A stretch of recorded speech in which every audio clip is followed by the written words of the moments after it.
Welcome to another episode of Israel Undiplomatic. I'm Mark Regev, and I'm here with my co-host, Ruthie Blum.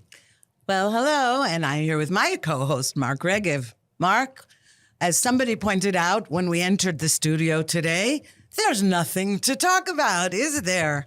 Well, there's a lot to talk about, and first and foremost, you traveled from Tel Aviv to Jerusalem to do this podcast with me, and this morning there were missiles, and I understand that you were attacked. I was. Every time I'm out, I get caught in a missile attack. Well, today I was on a train, and there were sirens, and what happened was the conductor said, everybody lie down on the floor below the windows, the level of the windows, and people were confused, and we were lying on the filthy carpet of the train, and just then we were pulling into Ben Gurion Airport. The station. And the train station at Ben Gurion Airport. So the conductor said, now everybody get off the train and go to the bomb shelter. So everybody's just scurrying out, and we waited for the all clear, and then we had to get back on the train, et cetera. And it turns out that one of the rockets actually hit near Ben Gurion Airport. So most of the projectiles were intercepted, but there was a hit, and I don't know. I hope nobody was hurt. So far, I haven't heard that anybody was. But what's interesting about it always brings you back to your reality here. When it happens to, people who live in the North and in the South lived like that for years, and they lived like, certainly the last year, the people in the North who aren't evacuated have been living under this terror daily. But the rest of us, the rest of the country, is brought back to the realization of why we have to win the war. And that brings us to the top news story of the day, naturally, that the entire world is talking about. And that is the re-election, or the election again, of former President Trump. And so first of all, what are your impressions of that? And what do you think when we were watching the lead up to it? So obviously, like a lot of Israelis, I was glued to the television. Whoever inhabits the White House has a great influence on U.S.-Israel relations for obvious reasons. And it's important.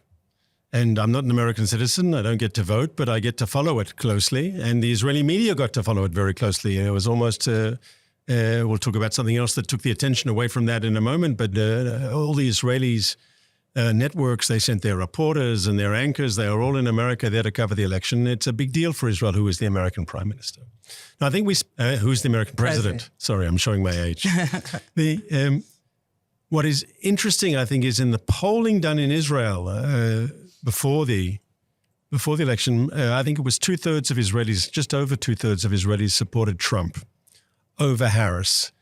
And I think there is a perception in this country, rightly or wrongly, that Trump is a stronger friend of Israel. And I think people remember his first term, which included the recognition of Jerusalem as Israel's capital. No other president had done it before him. He did it. And then he moved the U.S. embassy to Jerusalem, where it remains. Biden never moved it back. He recognized the Golan Heights as part of Israel. He helped orchestrate the Abraham Accords, those peace agreements with the Gulf, with the UAE, with Bahrain, with Morocco in North Africa, and even an agreement that was stillborn with Sudan, but there was still an agreement with Sudan. Unfortunately, the political situation, it just all fell apart. But these peace agreements, he's also remembered for being tough with Iranians, which Israelis like. He ripped up the Iran deal. Yeah, he defunded UNRWA. Correct, and he took out Soleimani. He took out the head of the Revolutionary Guards. So for all these reasons, I think Israelis who remembered the first time remember him as being a pro-Israel president. And so that's why I think the polling it is. I was looking, at some of the red states, where Trump gets 70% of the vote and, the Democrats got 30%.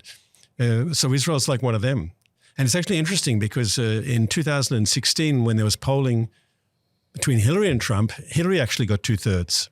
And Trump wasn't very popular in Israel. I think because of his first term, there was a flip in public feeling in Israel towards Donald Trump. Well, Israelis got to see his stuff. They saw what he did. And among them, I was totally surprised, pleasantly surprised. Well, but here's the thing.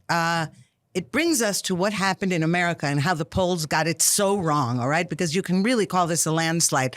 It was a clean sweep. I mean, he took the Electoral College and the popular vote and the Senate and probably the House. So it was, and in the lead up to it, everyone was saying it's neck and neck, neck and neck, neck and neck. Now, you can blame the pollsters or not blame the pollsters. It doesn't really matter. There's something wrong with the model, clearly, et cetera. But I'll tell you what is very relevant here. It's not just that, okay, Israelis, people always ask me, well, what do Israelis think? And I say, it depends which Israelis. Progressive Israelis think like progressive Americans. They have the same the same far left politics. They have the same disdain for patriotism, for America, for Israel.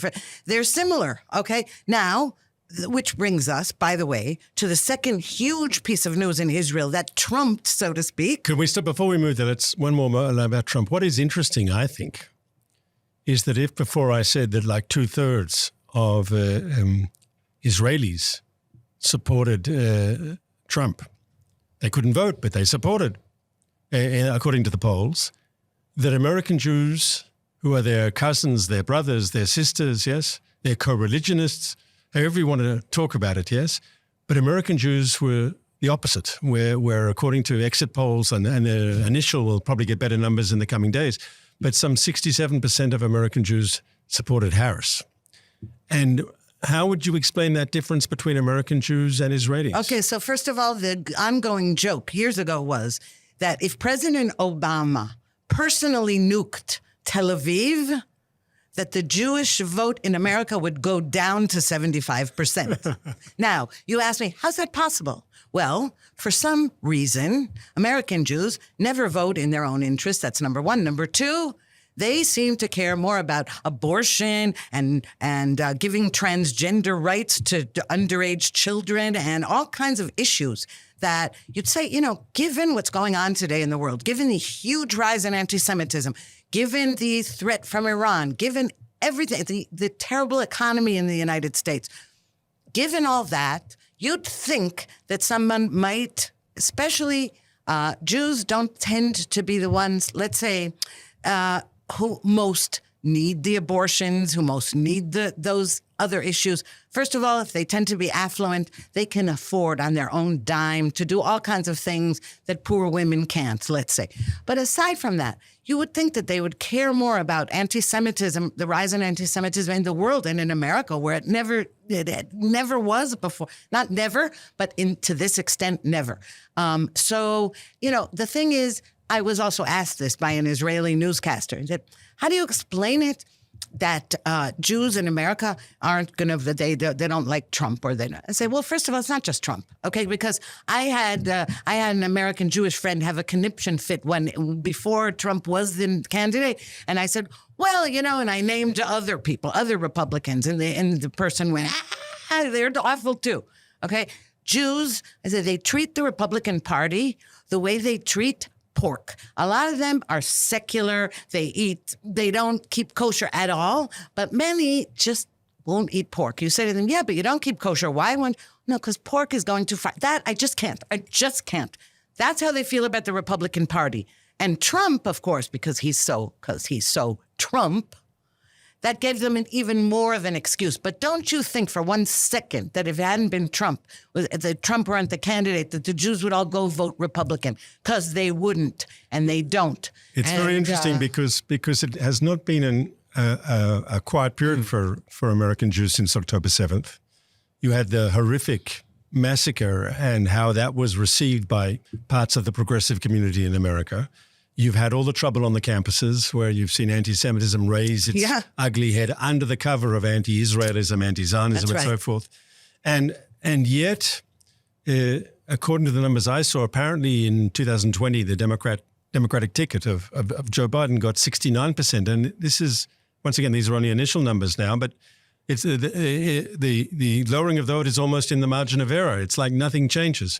I know your father wrote a book about this. Why do American Jews... Why are Jews liberals? Why are Jews liberals? And he basically explains it. It's their religion. That's their religion. We should tell our viewers and listeners who your father was. They might not know. Well, they could look up Why Are Jews Liberals? Norman Podhoretz. And he was right, and he's still right about that. But I'll tell you something. He also was right about Iran, various things that he wrote about years ago, and he was right about them. But the thing that is extraordinary, I would say, is that Israel and America have so many parallels. Not just the Jewish community in America with the Israeli Jews. There's difference, of course. Partly because, Israelis don't have the luxury that American Jews have. With rockets flying, with wars. I mean, my own son, you know how many times he's been since he was inducted into the army 20 years ago, more than 20 years ago. How many times he's had to be in uniform and fight against terrorists and all that. If he had stayed in America, he was born in Israel. He never lived in America. If he had been like his cousins in America, it's a whole different thing. All right. It's a different thing. And you go to the army before you go to college, et cetera, et cetera. But the thing that Israel and America have in common, and this is what's good about it actually, is that we are truly liberal societies. Not progressive, that's another issue. That's radicalism. We're truly liberal. It's a society that's pluralistic, has all kinds of different people, all kinds of different colors of people, ethnicities of people. It's true, there's a Jewish state, but we've got ethnic backgrounds of all kinds, colors of all kinds. We believe in freedom and freedom of speech and freedom of religion and all of that. So do Americans, right? Across the board. Something got screwed up with the mainstream media and the idea that somehow those aren't liberal values, somehow those are extremist values. Because freedom of speech is not good anymore in America. No, freedom of speech means you might disagree with with the Old Boys Network, which is also ironic considering the degree of feminism and all of that and the Me Too movement. You'd think that they would not be supportive of the Old Boys Network because it's not just a male-female thing.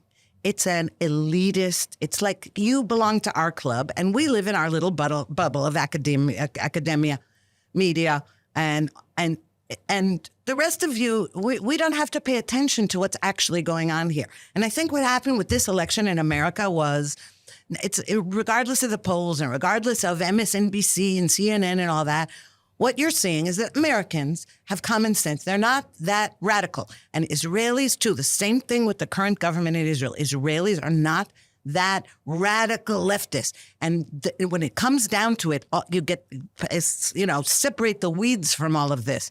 And you say, we have common sense, and we know who the good guys and the bad guys are, and we know what healthy patriotism is, and we know all that. And that is what I think this election showed, and what polls in Israel are now showing about the Netanyahu government. But we'll get to Israel in a second. I want to say one more thing about America. Okay. You know that I teach international relations at Reichman University. And I was thinking, what are the foreign relations, how does this affect Israel and the region, this victory by Trump? And so there was something during the Nixon-Kissinger years, which they called the madman theory.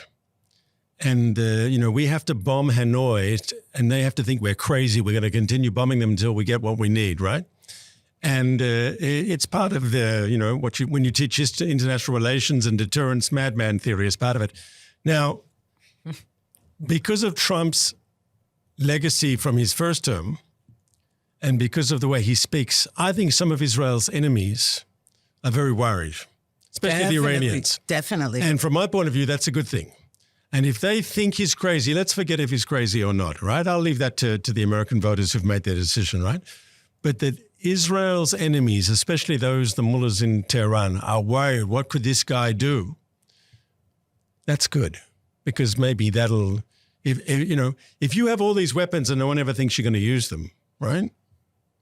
But if people think, this guy, he took out Soleimani, who knows what he's going to do when he's back, yes? Could that be a stabilizing influence in the Middle East? Could that be good? I also want to say that, one of the things that Trump is most proud of is, of course, the Abraham Accords. And is he now going to put his foot on the accelerator and trying to expand the Abraham Accords and Israel-Saudi agreement and so forth? There are some things that you could say could be very positive. Oh, I think it's all positive. Okay, not could say and not would say, do say. And I'll tell you the most important thing here, whether he's crazy or he's not crazy, etc. And it's not just weapons. He defunds. Iran needs money, and he imposed, maximum sanctions and ripped up the deal, etc. And all those people who accuse him, saying it's the ripping up of the deal that enabled them to proceed with their nuclear program. That is nonsense, total nonsense. But here's what he will do. Now, what we do know about Trump and his supporters is they don't like wars. I mean, they don't like Americans having to go overseas to wars. And you can understand it, especially with all the just awful behavior, what America has done in wars and, absconding, leaving its allies to face death squads by the enemy, etc. However, one thing we can count on is that Trump and his administration will not tie Israel's hands in any of the ways that the Biden administration has been doing. I don't care. People say, oh, look, Biden is the best friend to Israel. He's been tying our hands. He gives us a deadline of the middle of this month, accusing us of starving the Gazans, all kinds of things, and withholding weapons. Now, that is not a friend. Now, what Trump won't do, it's true, Trump won't want to send troops anywhere, but I can tell you one thing.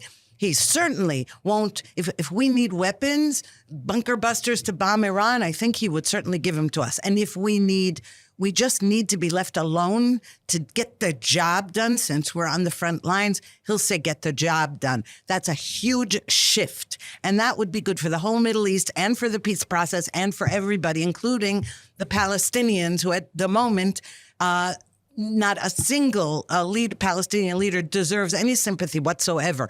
But in the future, if anybody, again, not because they need a state. No, they don't need a terrorist state in any part of the world, certainly not in Israel or near Israel.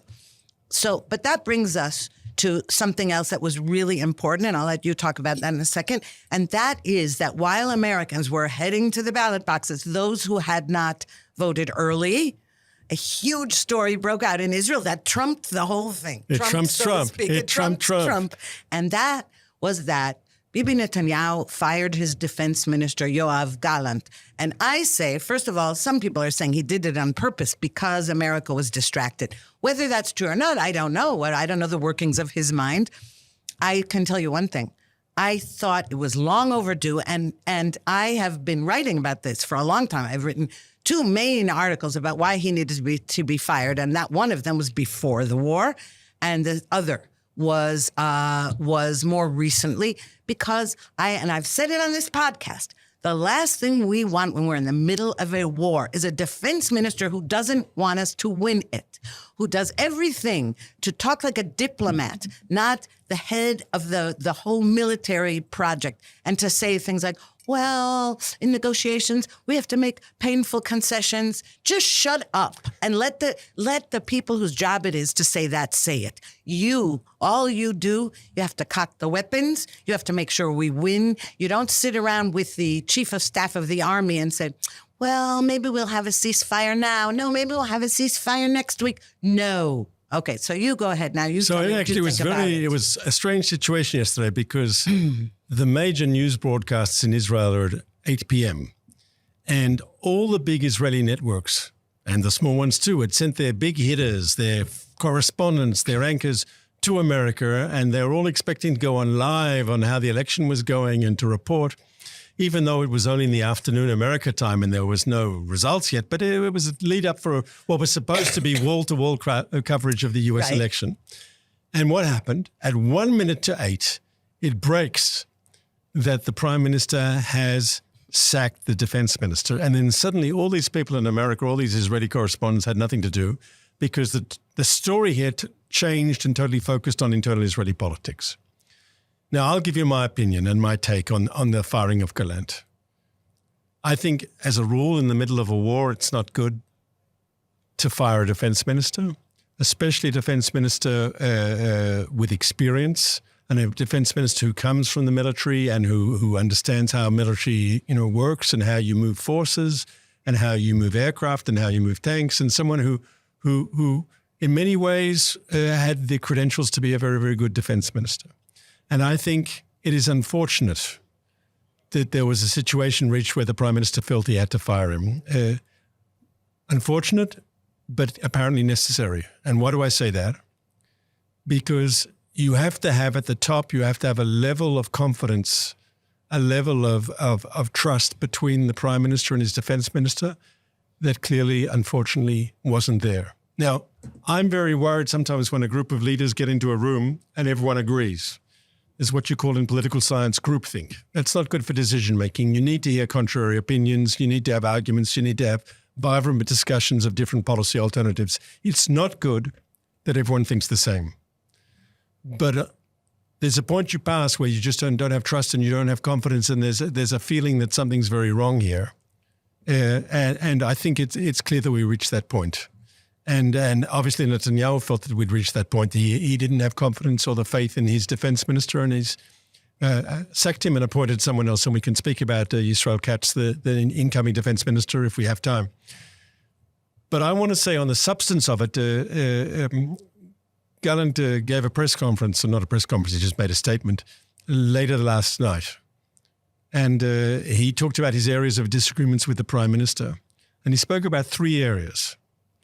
And in all 3 areas, I think he will have a certain amount of public support, because he said, first of all, he's against any deal with the ultra-Orthodox to prevent them going to the army. And let's be frank, 80% of Israelis believe the ultra-Orthodox should be doing their part too. It's not right that they're not in the army. I know, but most of them don't really understand what's in the bill on the table. So, you know what? At the moment, there's no bill.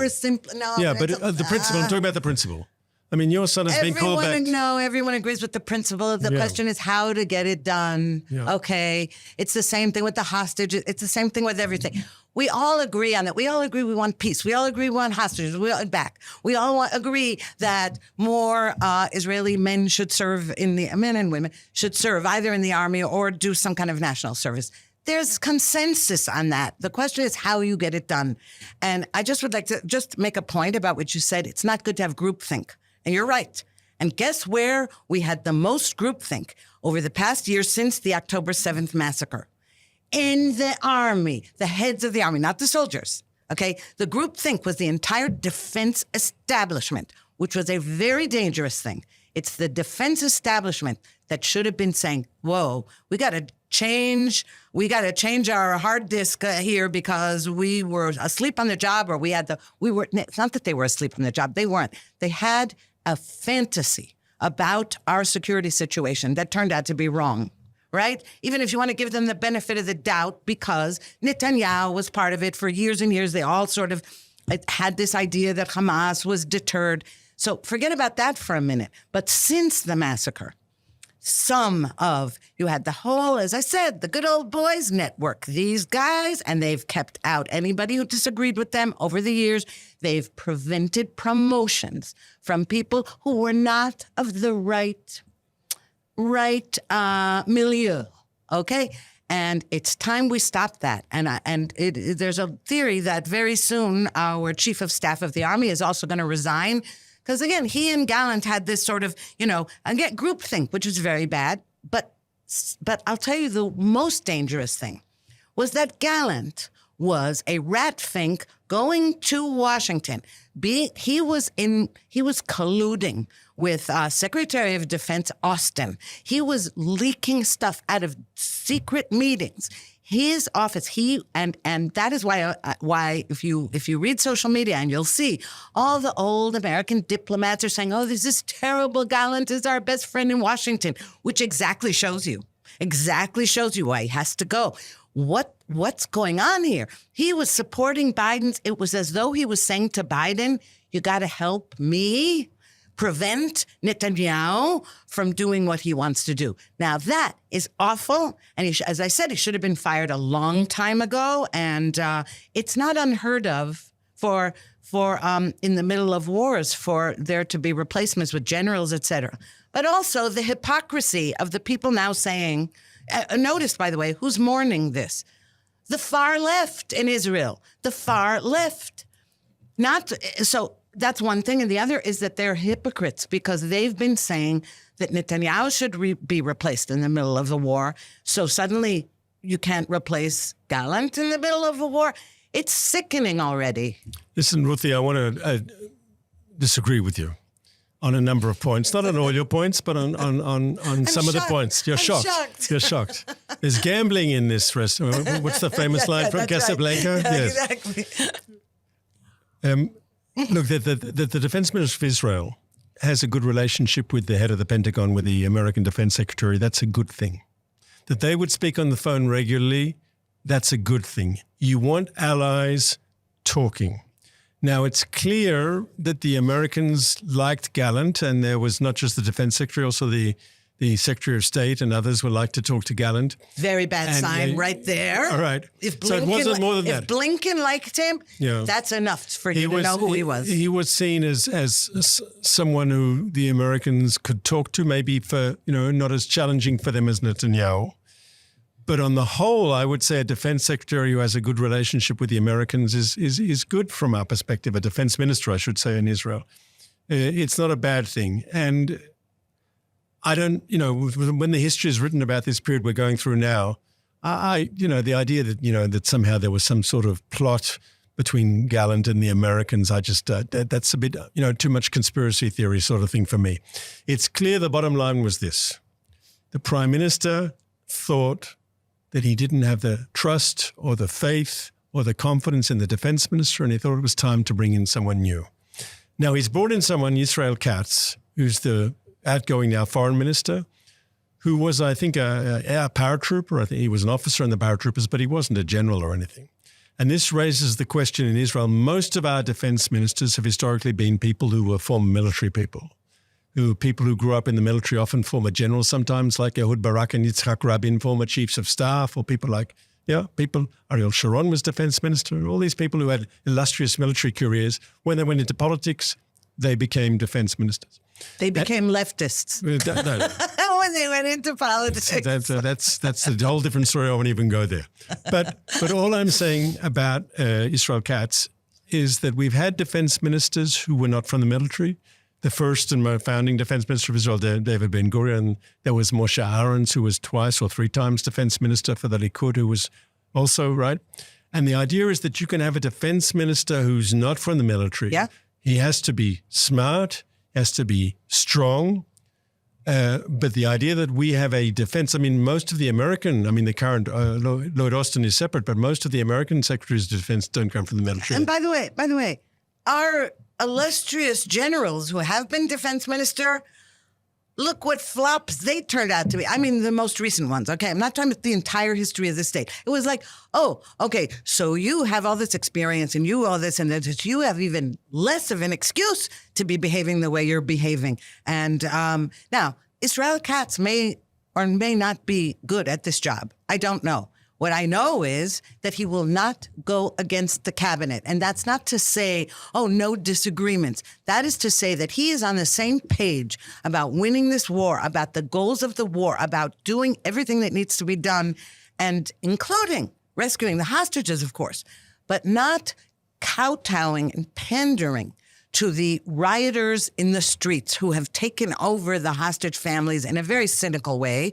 No, he's not one of them. And he doesn't put up with any crap from international bodies that go after us. He's been very firm about that. And in that respect, I'm not that worried. So I want to ask you a final question. In Gallant's statement after being fired, he talked about the hostages. He talked about the importance of getting the ultra-Orthodox into the army. And the final thing he said, where he had a disagreement with the Prime Minister, was on a commission of inquiry to what happened on October 7th, 2023. And I wanted to ask you, what's your position on that? Do you think there should be want an inquiry? Oh, no. But here's the, again. The entire country wants an inquiry into October 7th. The question is, who's conducting it? He wants judges. He wants the Old Boys Network to be conducting it. The other side wants more outside, or, it's hard to explain to people who don't live in Israel the difference between this kind of commission of inquiry and that kind. There we go again. I'm sorry, I don't want anybody who is in a robe on the Supreme Court or anything to do with our Attorney General, anything anywhere near that inquiry. I got to tell you right now. So we can agree that in the end there has to be an inquiry. Yes, absolutely. And it's clear both the military, the intelligence, and the political level have to answer questions and have to find out how is it that Israel was taken by surprise on October 7th? No question about it. How is it that we weren't ready for the attack? No question. What all the mistakes that were made, and it's clear that there were multiple mistakes were made. The question is, how do you do a commission of inquiry? In Israel, the tradition is a National Commission of Inquiry is appointed by the President of the Supreme Court. And the trouble with that today is the terrible relationship between the executive and the judiciary that stems to Netanyahu's proposals as of before the war to judicial reform. And I think Netanyahu and a lot of the people around him would have trouble thinking that that sort of inquiry could be objective. But how do you solve that problem? I have a solution. Okay, go ahead. Yeah. The solution is it's clear that the executive branch has to appoint the Commission of Inquiry. And according to the rules, the Chief Justice of Israel gets to appoint the members of the inquiry, right?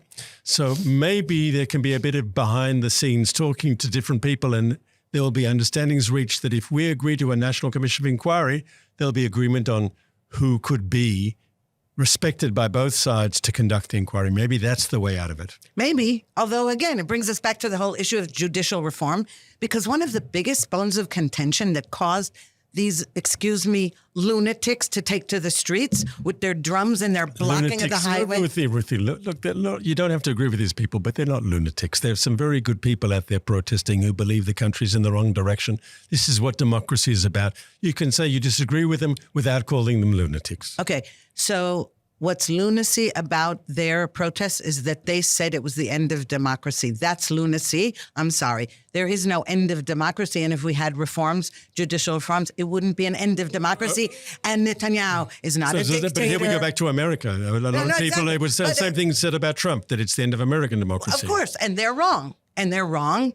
They're wrong about Netanyahu. Okay, that's lunacy to say that. And that was the theme of those protests. And today now is that Netanyahu is a dictator and he's not going to allow elections. And just like with Trump, there won't be elections anymore. And we will. It's nonsense. Okay, but here's the thing: one of the biggest bones of contention was all we said, those of us in favor of judicial reforms, is you cannot have judges and lawyers appointing the next judges. Again, this whole, the network. That's a whole separate. But again, with the Commission of Inquiry, it always boils down to the people who want people on the panels. Now, I don't have an answer to that. I agree with you that we need some kind of consensus on who sits on those things. And I don't have an answer to that. But I got to tell you, I will be really happy if we get to the point where we have won the war and returned the hostages and defeated Hezbollah and erased Hamas from Gaza and done many, many things. And at that point, I'll say, okay, now we can turn our attention to who gets to sit on the Commission of Inquiry. Because honestly, right now, I don't care. And I don't even care who's at fault for October 7th. And none of them. I only care how they've behaved since October 7th. Right now, I care. And the most important thing is that we win. Yes. We have to win. Unfortunately, there is where the divide is in Israeli society. But guess what? Just as we saw with the U.S. election, it's not that big of a divide. It's a lie that it's a big divide. Most Israelis, the soldiers are patriotic. Most Israelis have a common sense view that we can't leave the enemies in power, not in Lebanon and not in Gaza, and that we have to do something about the Iranian nuclear threat, the Iranian also conventional threat, not just nuclear threat, and that most Israelis are not that radical. They're not. They are, and many people don't know, the minutia of these politics and all that. There is such a thing as good guys and bad guys. And we've started in this Orwellian universe that the progressives are trying to impose on everybody else. It's like everything is topsy-turvy. Well, no. And Israelis are not topsy-turvy about it. And neither are Americans. They're not. So we will continue this conversation next week because we've reached the end of our time. We will be following very closely how Israel Katz moves into his job as defense minister. And we're watching very closely in Washington who President-elect Trump chooses to be in his foreign policy and national security team, because that has great influence on what happens in the U.S.-Israel relationship. I look forward to speaking to you again next week, Ruthie. Same here, Mark.